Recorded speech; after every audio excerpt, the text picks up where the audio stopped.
Alright guys, welcome back. This is Bad Senator with another election video. So today we're going to be characterizing each of the toss-up races. I hope to do this once a month and then the day before election day. But before we get into any toss-up characterizing, we already have some ratings changes to make since the last time I've done this video. We have one in the state of New Jersey. New Jersey, we think that Tom MacArthur is now in the toss-up category due to some not so positive polling for him, and that his district went for Obama twice and Trump once by only a narrow margin. We're also making a ratings change in the state of Pennsylvania. We're now moving Scott Perry's seat into the leans column, and that is because Scott Perry seems to be too conservative for his district. This is Harrisburg, Pennsylvania. Trump only won here by about 9%, and if factor into the generic ballot, it's more like 2%, and this is Harrisburg, this is a city, so Scott Perry might not be the best fit here. And Democrats George Scott, coincidentally, Scott Perry's first name is the last name of George Scott, the Democrat nominee. He seems making the right steps to winning here. Finally, we have one more likely to leans ratings change, this time in the state of Georgia. We're moving the seat of Robbie Woodall into the leans column as well. This is because we believe that Carolyn Borda is making this race competitive in the right way. Now, Woodall did win here by 20 points in 2016, and also Trump won here by 6 points. But again, factor in the GCB, generic ballot, it would be Clinton that would have won here. And despite Woodall winning a lot in the past results, it does not guarantee future results in a wave year like 2018, so I feel just fine moving Scott Perry and Bob Woodall into the leans column. Let's get to characterizing some toss-up races. That's what we really came here for. So we have some toss-ups in California to talk about. Only one more ratings change. We're moving Dana Rohrabacher back into the toss-up category. But let's take a look here. We have 3 toss-ups in California, the 25th, the 10th, and the 48th district. So right now, I think Democrats are going to win 2 of these seats, the 10th district and the 48th district, and Republicans are going to win the 25th district. And this is based off of the top 2 primary results. So basically, Steve Knight did well in the top 2 primary results in California, whereas Denham and Rohrabacher in these 2 seats did not do so well. In Colorado, we're also putting Mike Kaufman into the tilt Republican column. He is currently outraising his Democrat challenger, and it's proven to be able to win here before. And he is bipartisan on the right issues in this state. So he's pretty conservative, but on the right issues, such as marijuana, he is bipartisan. Let's go to the state of Illinois, I believe, is our next state where we characterize a toss-up. That also will go to the Republicans. Mike Bost here is the incumbent, and he's currently outraising his Democrat challenger, Brendan Kelly. The interesting thing about this district is that it voted for Obama by more than 5 points 2 times. Then it voted for Trump by 15 points. So this is a heavy Obama-Trump area. But Mike Bost is proving to be a strong candidate. I don't think this district is going to swing all the way back to Obama's margin. Let's go now to the state of Iowa. Well, we clicked on Kansas, but that has 2 toss-ups, so we'll might as well characterize those. The 3rd district will be leans. The 2nd district will be leans Democrat. Paul Davis is proving to be a very good candidate here, and the Democrat candidate here is not proving to be as good. So we're splitting the toss-ups there in the state of Kansas. Now in Iowa, we're going to say that Cindy Axne will win the 3rd district. She's running against David Young, and we think that she'll end up winning in the end. This district, I actually don't know about the 2012 results in this district, but 538's House model has this race as being in the Democrats' favor, and the Midwest at large is swinging heavily against the Democrats. And she seems to be a good fit here, Cindy Axne in Iowa 3rd, so we're going to put that into the tilt for now. Kentucky, we want the tilt Democrat column. That's because of some very good internal polling by even Republican outlets for Amy McGrath, Democrat candidate there. We're putting Bruce Polkwin as the tilt Republican column. In 2nd District, again, for the same reason we're doing that for Illinois, 14th District with Mike Bloss. Bruce Polkwin is proving to be a very strong candidate, and I don't see this district swinging all the way back to Obama's margin. And I think the Republicans are still a favorite here. And Jared Golden is a questionable candidate. I mean, he's credible, but credible won't always get you in office. We have 2 toss-ups in Michigan, and we're going to split them as well. The 8th District will go to the Republicans. The 11th District will go into the Democrats. And this is all it has to do with Trump's margin here. These districts are similar in nature to the 11th District of Ohio when the special election was held. And I think that Dave Trott, he's the incumbent. He isn't running. But I think that, these 2 districts, based on their margins and the special election results, will go either way, respectively. Let's go now to Minnesota, where we have oodles of only 2. And again, hate to sound like a broken record. We're going to split the toss-ups again here, too. The 1st District goes to the Republicans. The 3rd District goes to the Democrats. And this is a very close race here. I think I'm going out on a limb with Paulson here, because he's saying a big campaign war chest. But again, this district right on the outskirts of the Twin Cities, and Eric Paulson's voted for Trump a very large percentage of the time. He's trying to separate himself. He's trying to get the best of both worlds, and I think that's a sign of weakness. Meanwhile, in the 1st District, there's an open seat in a district. Trump won by 18 points. And again, I don't see the Democrats getting this all the way back to Obama's 1-point victory here. So we'll put in the tilt for now, although in this district specifically, Trump's trade policies are taking their toll on the party. If it weren't for that, I might put it in the lean column, but it's in the toss-up for now. Just tilt. In Montana, we're going to tilt that race in favor of the Democrats. Rob Quist, who was a questionable candidate, last time there's the special election, came within 6 points of defeating Gianforte. However, this time, Gianforte will have the scandal of body slamming a reporter on him the entire length of the campaign, not just the final day. And Kathleen Williams is a credible candidate, perhaps more credible than Rob Quist, and the Democrat advantage on the generic ballot has expanded since the special election.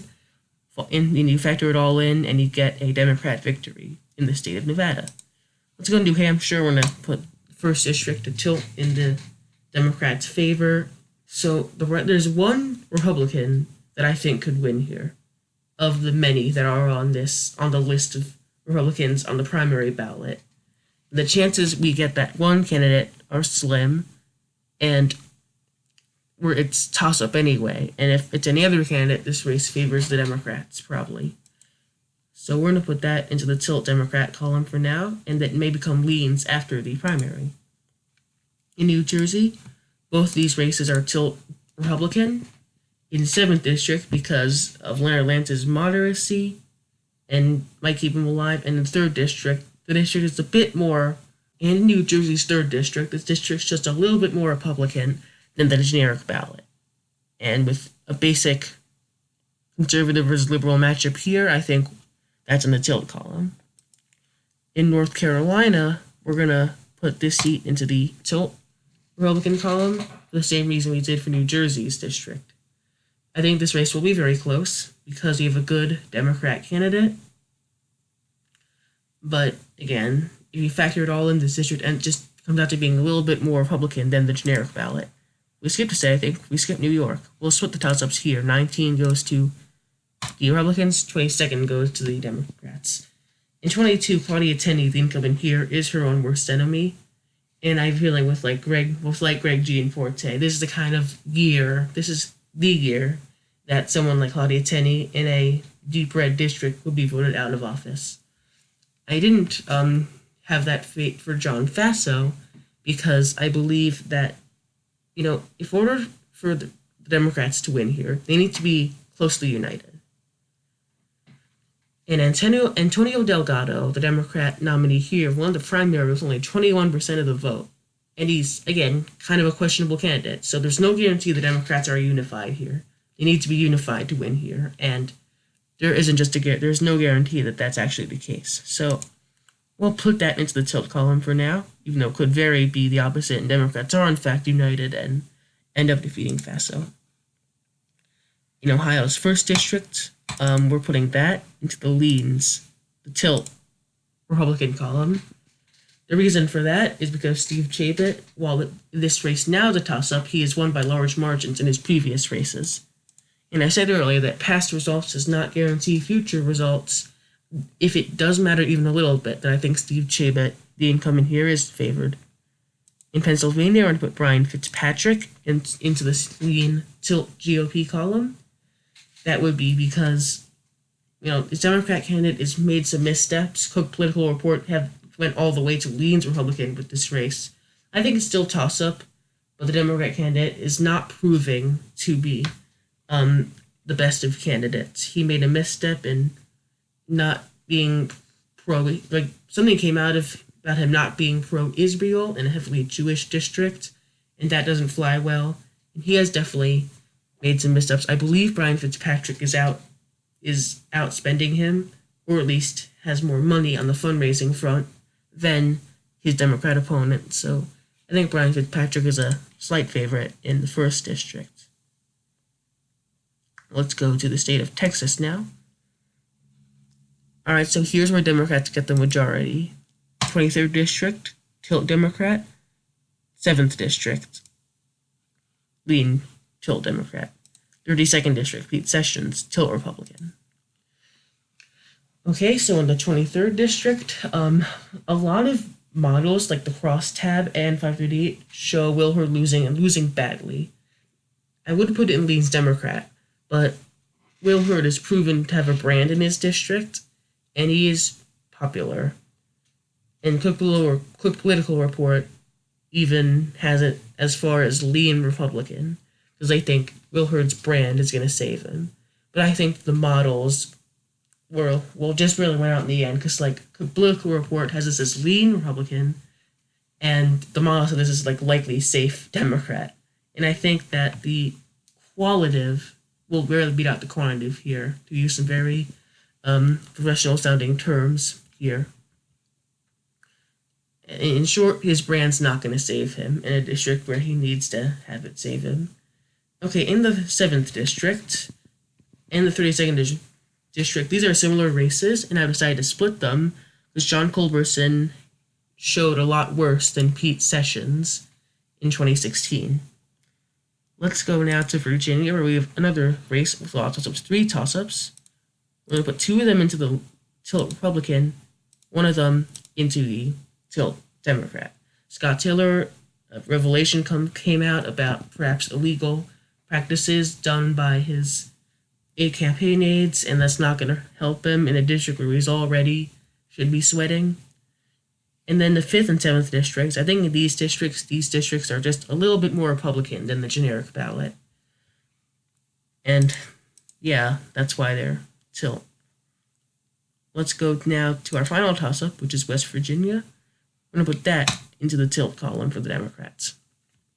I think Richard Ojeda is slight favorite here. This is the same district that was represented by a Democrat nearly 4 years ago, Nick Rahal.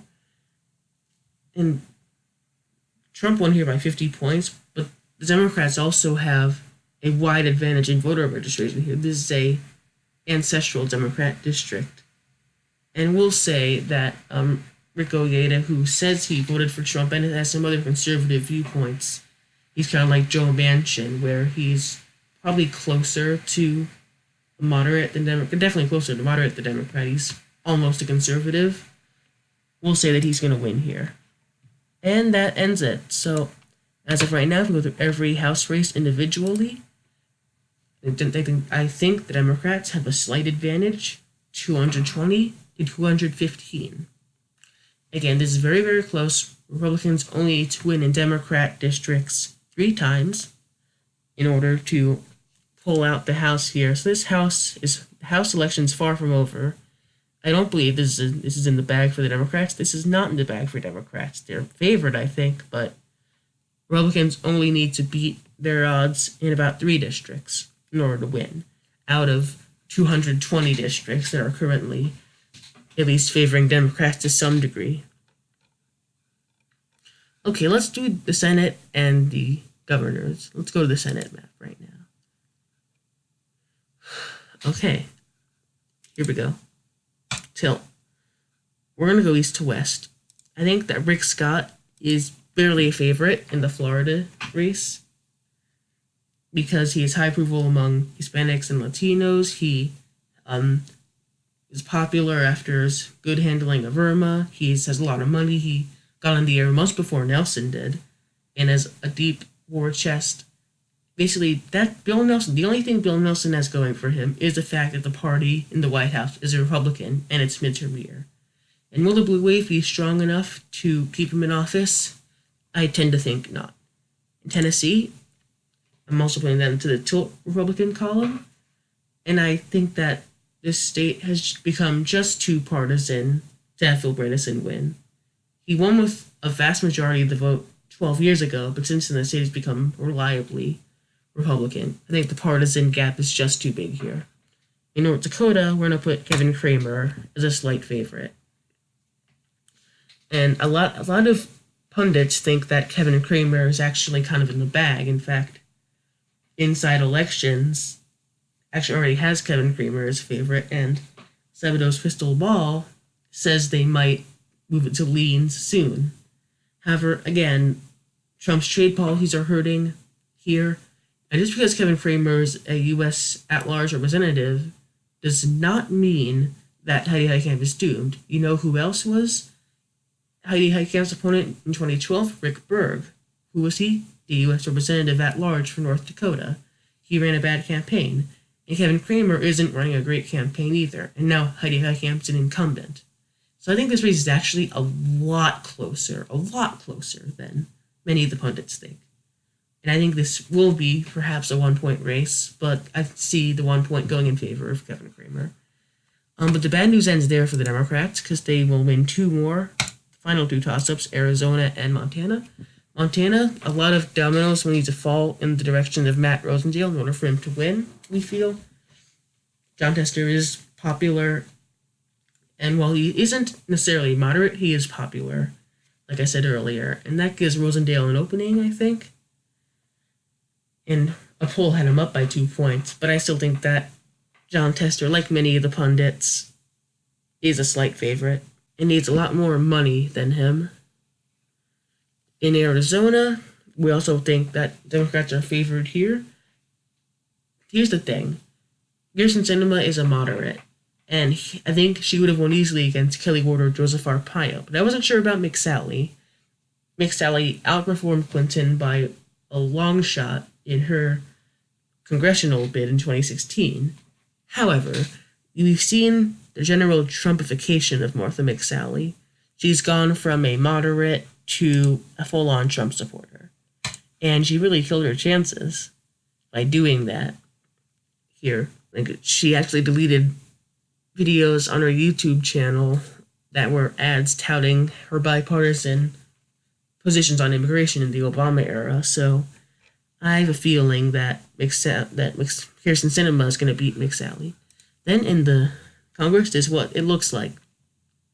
52 to 48 Republicans. Finally, we'll do the governors. So we have 5 toss-up races.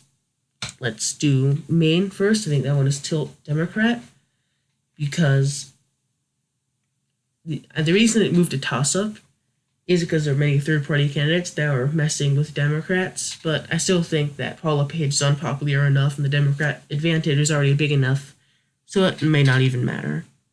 Going to Florida, okay, I'm probably going to get like 100,000 dislikes on my video for this call, but Ron DeSantis, I think, is the favorite here. Gillum is not a good candidate. I mean, I hate to burst your bubble, Democrats, but he's not a good candidate. He, as mayor of Tallahassee, he has like a corruption scandal. He's being investigated. And Ron DeSantis, I think Rick Scott is going to win the Senate race here, and I think Ron DeSantis will win with him. Ron DeSantis is Hispanic, last name obviously, and Rick Scott is popular among Hispanics. So I think that we'll have Republicans being elected on the statewide races here in Florida. So, yeah. In Ohio, I think that the Democrats are favored to win here slightly. I think that Richard Cordray is seen as more exciting compared to the career politician Mike DeWine, who could energize more people.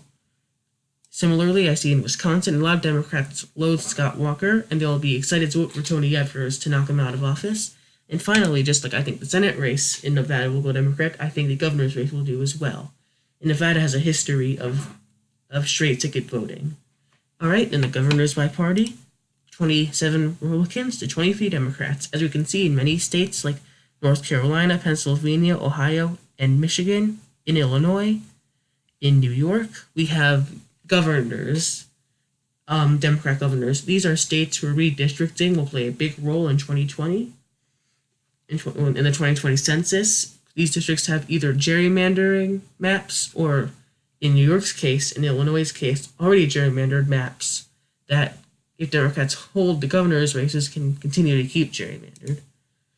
And by the way, we are making one other ratings change. In Texas, we are moving that into the likely column because of Beto O'Rourke's competitiveness and good campaign at the top of the ballot. So that's all for today. Hope you enjoyed my video. Thanks for watching. Bye!